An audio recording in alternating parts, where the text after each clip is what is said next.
अब देखो 15 मार्क्स का क्वेश्चन क्या पूछा है, बताया ना, जैसे आयोग का गठन, अध्यक्ष सदस्यों की नियुक्ति, कृत्य एवं शक्ति का वर्णन।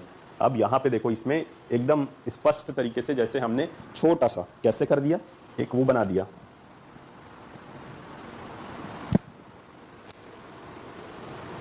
देखो एक छोटा सा फ्लो चार्ट, इसी में आपको पूरा पूरा एक्सप्लेन हो गया।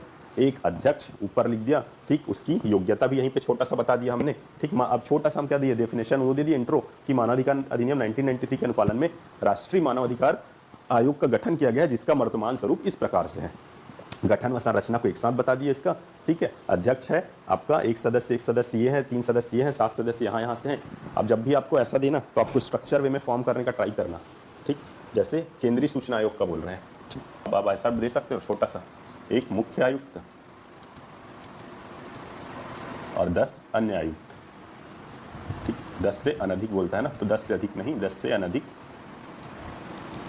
अन्य आयुक्त, ऐसा बता दिया आपने। ये हो गया छोटा सा संरचना, उनको स्पष्ट रूप से क्या समझ भी आ गया, आपने जो एक्सप्लेन करना था वो कर भी दिया, देखो, ठीक। ये हो गया ऐसा।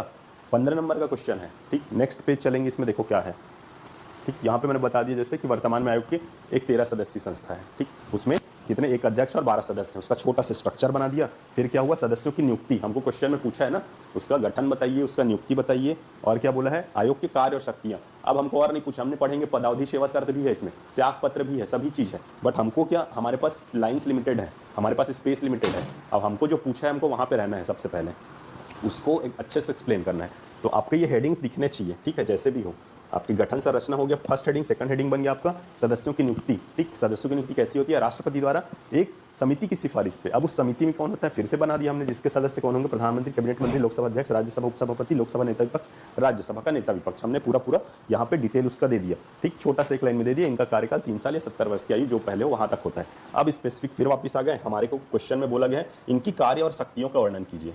हम आ गए कार्य पे, हम आ गए शक्तियों पे, ठीक। अब हमको पूरा हमने पूरा स्पेस को कैसे डिवाइड किया है, ठीक। हमारा गठन संरचना और क्या आपका नियुक्ति, कार्य और शक्ति, बस जो पूछा है उसका आंसर करो। अब कार्य में आप लिख दो, ठीक, 1 2 3 4 5 पॉइंट कार्य मिल गया हमको, 5 पॉइंट कैसे शक्ति मिल गया। तो इसी